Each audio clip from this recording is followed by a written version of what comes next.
Egypt's main opposition coalition has rejected President Mohamed Morsi's offer for dialogue on reconciliation, and said it insisted on holding early presidential elections.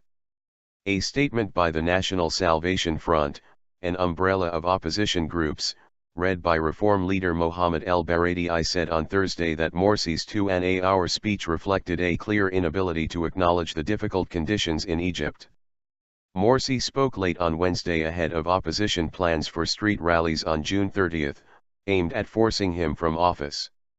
The country's first democratically elected president told his opponents to use elections, not protests, to try to change the government, and counseled the military to focus on improving its capabilities and defending the nation.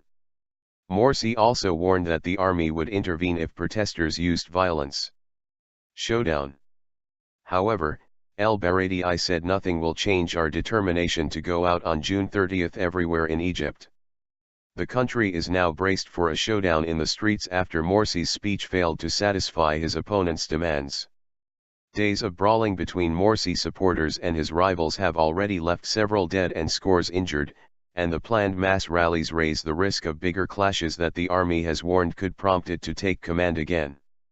On Friday, Morsi's Muslim Brotherhood and their allies will gather in Cairo, as will some opposition groups. On Sunday, the opposition hopes millions will heed the call, a year to the day since Morsi became Egypt's first freely elected leader. I am more determined than ever to go out on June 30 to demand the removal of an absolutely irresponsible president, Khaled Dawood, spokesman for a coalition of liberal parties, said on Thursday after Morsi's late-night address. During the speech, Morsi described his opponents as enemies and saboteurs loyal to ousted dictator Hosni Mubarak, whose corruption had thwarted him and driven the economy into crisis, though he conceded he had made some mistakes and promised reforms. He also offered talks on national reconciliation and changes to a controversial new constitution to end the polarization and paralysis that he said threatened democracy, a move dismissed by opponents as nothing new.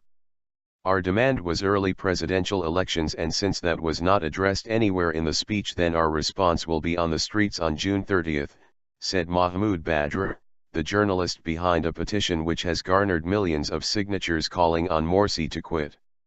I hope he'll be watching.